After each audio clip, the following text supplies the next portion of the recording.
Good evening. Tonight is Wednesday, June the 2nd, June the 6th. This is Dale Schweeman. I am the host of the Schwee View. Tonight's program discussion will be about entitlement programs. The normal programs that get put out there by our regular media programs are food stamps, welfare concepts, and we will discuss those. The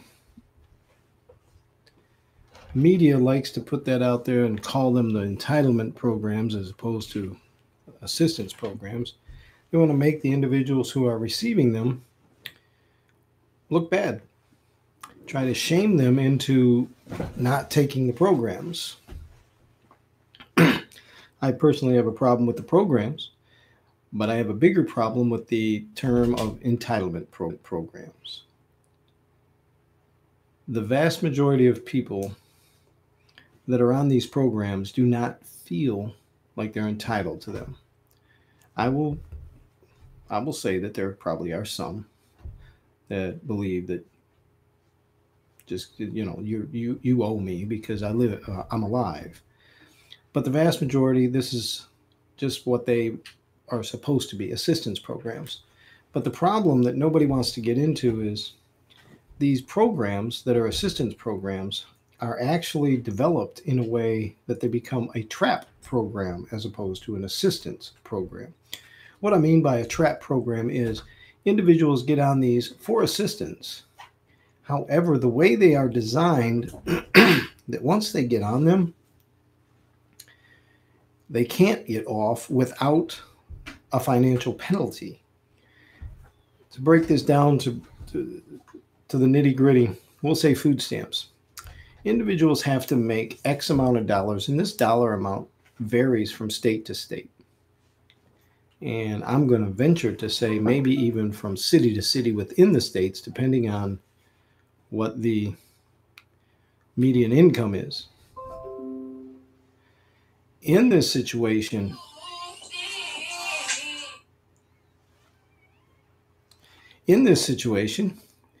we are going to receive X amount of dollars of food stamps, depending on how much money you have coming into your house. The less money, the more assistance or the more food stamps. The more mouths you have to feed, the more assistance or the more food stamps you're going to receive. The problem comes that they top off at a relatively low, an extremely low number for the dollar income, in which they then say you're cut off altogether. It will go from a certain number. We'll use an example of $500 a month. You receive $400 in food stamps. $1,000 a month, they cut it back to $200 in food stamps. $1,500 a month, you get cut back to 0 food stamps. These are drastic cutbacks to the point at $1,500 a month, and you end up with 0 food stamps. You go from 200 to 0.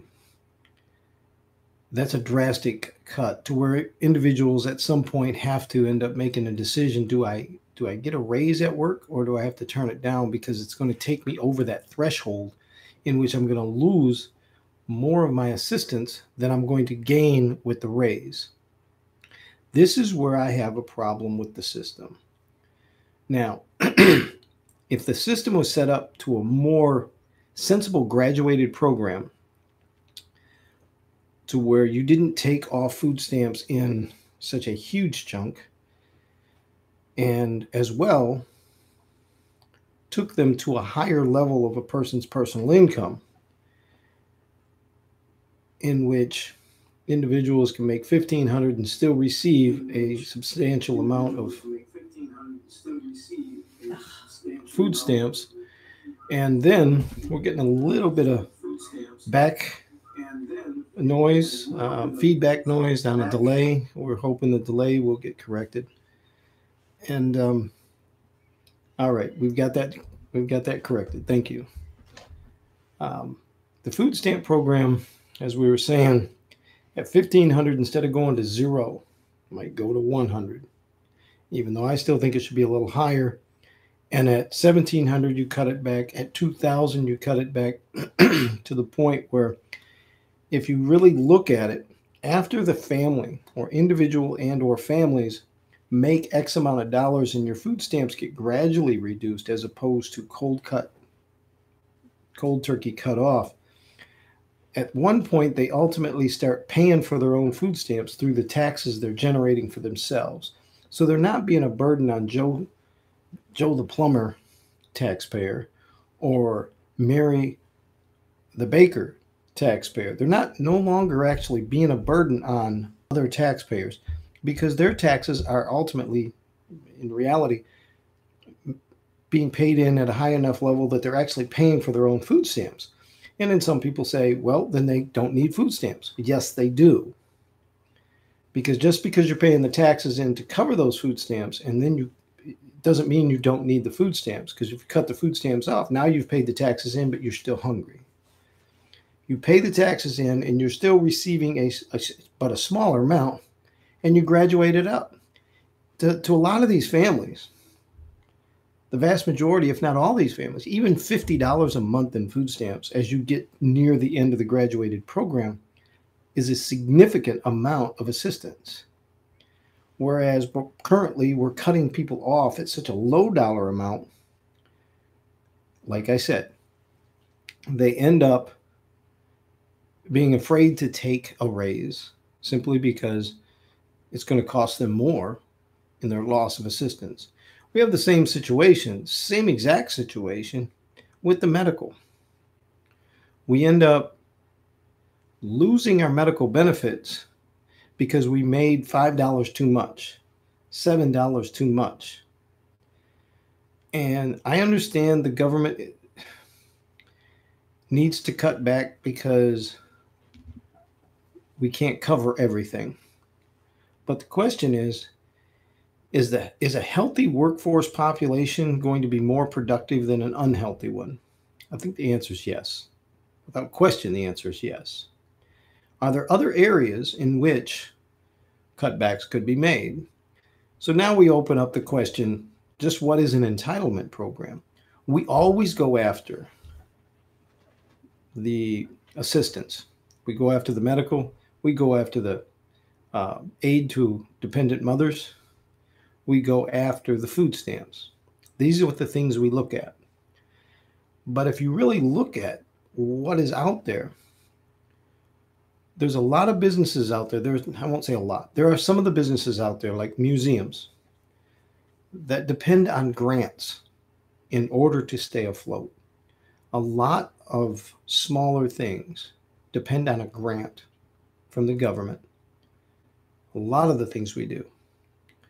Now, if that, and the same concept of a grant to a museum, in order for the museum to be open, that means the employees there, every single one of them, are receiving a paycheck from the federal government, the grant program, which is the same thing as receiving food stamps or other assistance programs from the government. It's the same concept, just worded differently, and it comes to you in an official paycheck as opposed to on an EBT card or a link card. So why is this entitlement program not looked at as an entitlement program? These individuals go to work. I guess that's a word. They go to work. They go do something, and they receive a check. But that check comes from the federal government.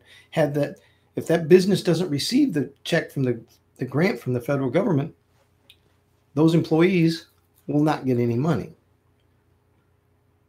That's an entitlement. They feel they're entitled to a check because they did the work. That's the difference. There's a whole lot of people that are on assistance programs that would be willing to do some sort of community service, probably even some educational programs, in order to feel like they're earning their food stamps. I don't think many people would have a problem with that. It's some sort of we give back. But these other businesses that receive the federal grants to do things, they do stimulate the economy. That's why they're helped. They're justified in some way because they stimulate the economy.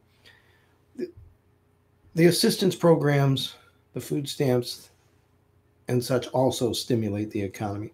The aid to dependent mothers, dependent families, they get a check, they go spend the money at the grocery store, it just gets recycled. It's the same concept, exactly the same concept, but in lower dollars for one family, but bigger dollars for a whole national budget that goes into the museums or other fine arts programs that are supported by the grant program. So these are why I question, why do we attack the poor when there's other individuals that are receiving the same benefit or the same concept of entitlement?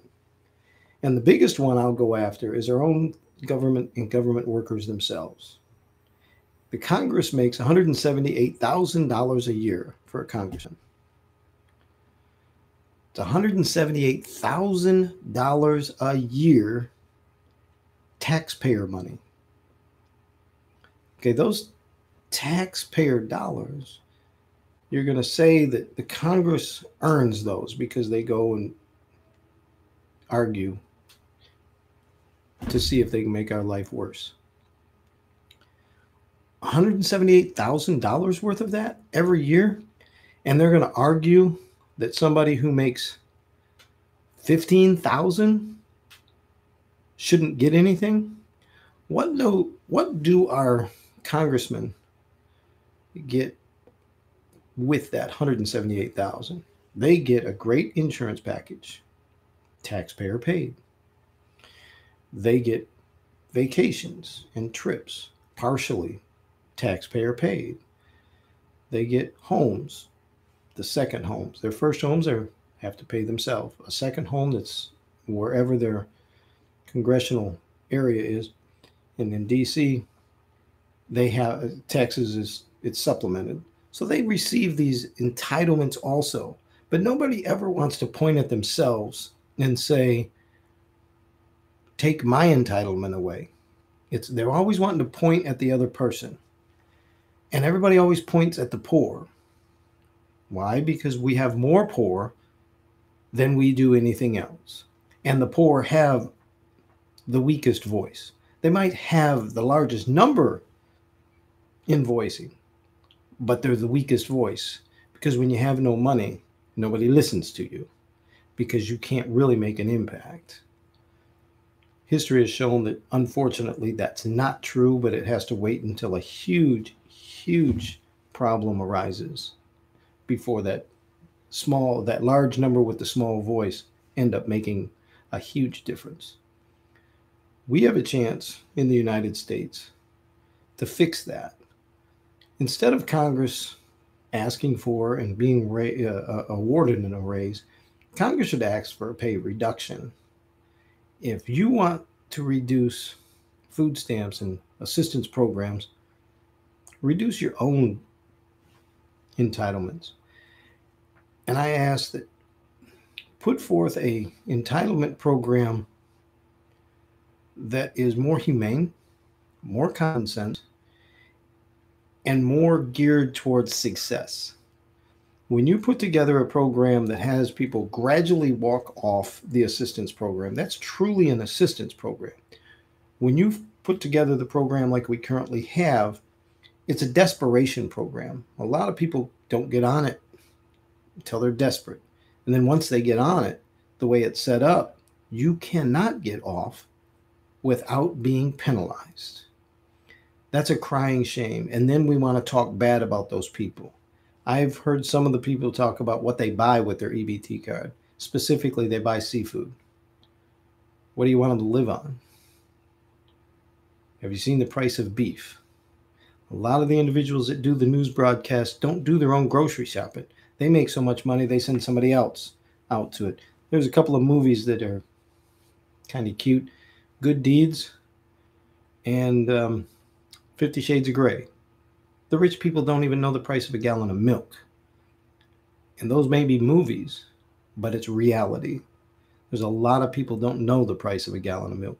The people on EBT, they can tell you the price of a gallon of milk because they have to budget that. And it's not right. I'm not even going to say not fair because I like a guy named Stephen A. Smith on ESPN that says fair is a place where you judge pigs. Bottom line is, it's not right what we're doing with the entitlement programs that you call them. What we need to do is make them into what they originally were for, assistance programs. All these people want to work, but you can't expect them to work when you cut them off in the way you cut them off. It wouldn't take but a year of finagling with this program to rewrite it with a good algebra problem to solve this situation, to gradually graduate the people through into higher dollars, paying for their own food stamps, that ultimately get them off the food stamp program. And at the same time, look at yourselves on what you can do to save money for our federal government. What I'm talking about is our congressmen make too much money. $178,000 for somebody who's supposed to be a servant. That's what it says in their oath. That's what it says in their job description. They're to serve the people of this country.